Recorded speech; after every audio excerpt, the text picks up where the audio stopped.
베트남 웅엔 수온푹 국가주석이 최근 사임 베트남 공산당 중앙위원회의 승인을 받았습니다. 공산주의 국가의 수반이 자발적으로 사임하는 것은 매우 드문 일이어서 서구 언론들은 베트남 공산당 지도부의 내부 투쟁이나 심지어 정변이 발생한 건 아닌지 주시하고 있습니다. 야이타 아키오 산케이 신문 기자는 이번 권력 변화가 시진핑의 지지를 얻었다고 보고 있습니다. 베트남 국영 언론 보도에 따르면 웅연 수온푹은 재임 중 부하들의 법 위반에 대한 정치적 책임을 지고 사의를 표명했으며 그 직접적인 배경은 베트남 공산당의 부패 척결 움직임이라는 분석을 내놓았습니다. 야이타 아키오는 18일 베트남에서 쿠데타가 일어났다고 결론 지을 수 있다며 웅연 주석과 함께 물러난 부총리 2명, 장관 3명 등 많은 관료들이 개혁파로 알려진 인물들이며 웅연 푸총 베트남 공산당 총서기가 이끄는 보수파는 이 권력투쟁에서 큰 승리를 거둔 셈이라고 말했습니다. 2021년 초 베트남 공산당 총서기 웅연 푸총은 관례를 깨고 세 번째로 베트남 최고 지도자로 선출되면서 비판을 받은 바 있습니다.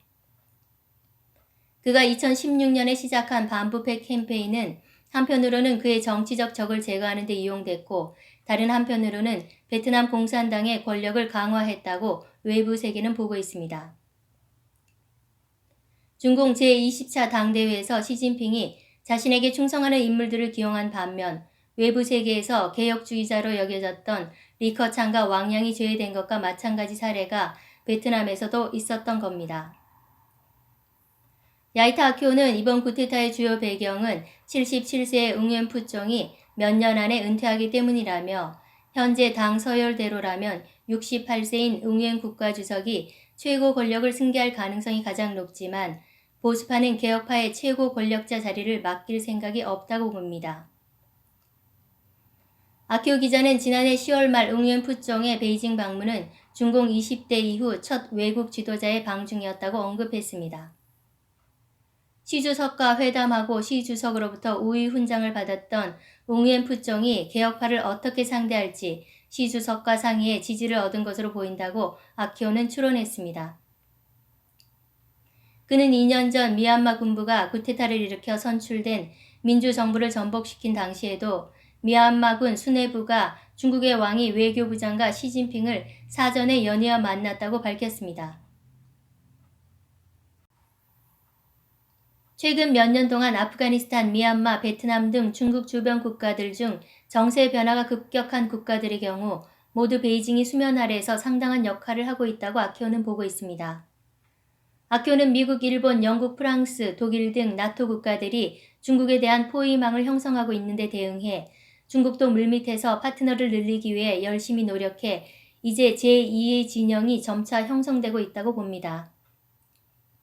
그는 웅엔 수온푹 국가주석이 외교를 장악하고 있는 동안 베트남은 기본적으로 베트남 국민이 널리 지지하는 친미 노선을 따르고 있었다며 차기 베트남 정부가 친미 노선에서 방향을 틀어 친중 노선으로 전환하는 움직임이 있을지는 계속해서 관심을 가질 필요가 있다고 말합니다. 베트남 국가주석의 갑작스러운 사임은 베트남의 경제 정책 변화 가능성에 대한 우려도 불러일으키고 있습니다. 로이터는 웅연 수온푹이 경제를 중시하는 지도자이긴 했지만 그의 사임이 베트남의 경제 자유화와 외국 자본 개방 정책에 영향을 미치지 않을 것이라는 전문가 분석을 인용했습니다. 베트남에 장기 체류 중인 중국인 사업가 아슝은 RFI와의 인터뷰에서 전국의 급격한 변화는 기업인들의 심리에 영향을 미칠 것이라며 심리적 측면에서 영향을 줄 수 있어 투자를 늘리기가 두려울 수 있다. 한 나라의 국가주석인데 가라고 한다고 가겠나. 부총리도 2명이나 포함되니 그건 엄청나다.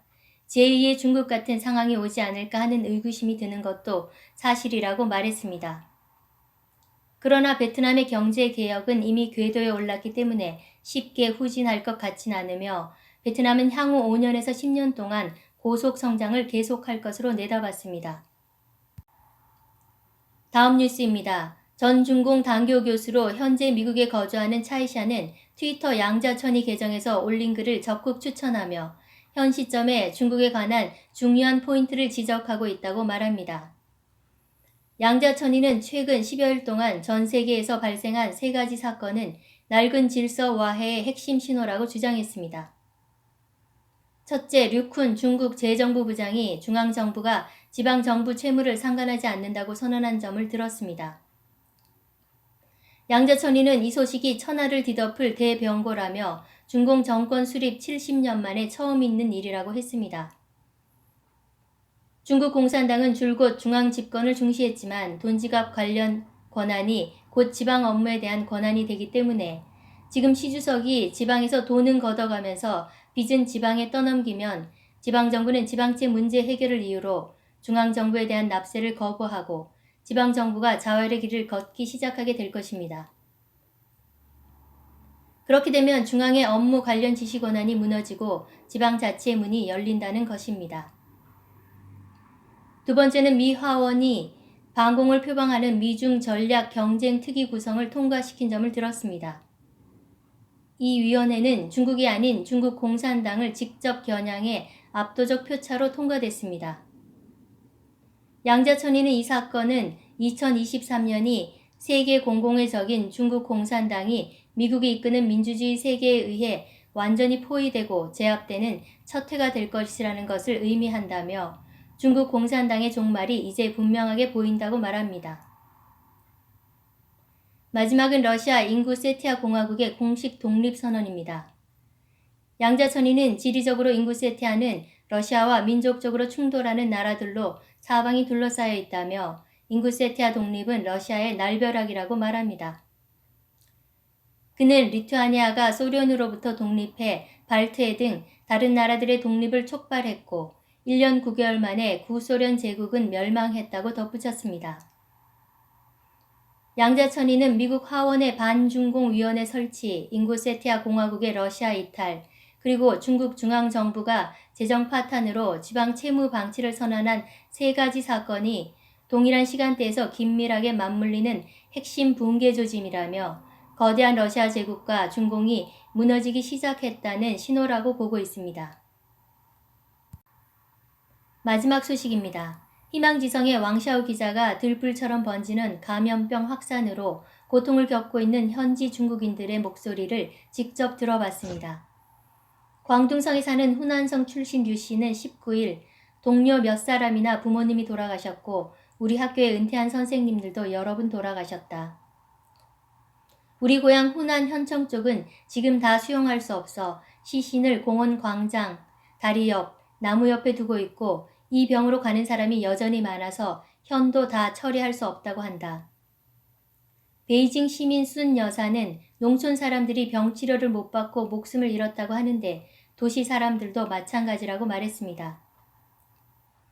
그녀는 희망지성 기자에게 죽은 사람이 너무 많아서 화장할 수 없어 민정국은 혼장할 수 있다고 했다며 시신 2-3구를 함께 태우는 것이라고 설명했습니다.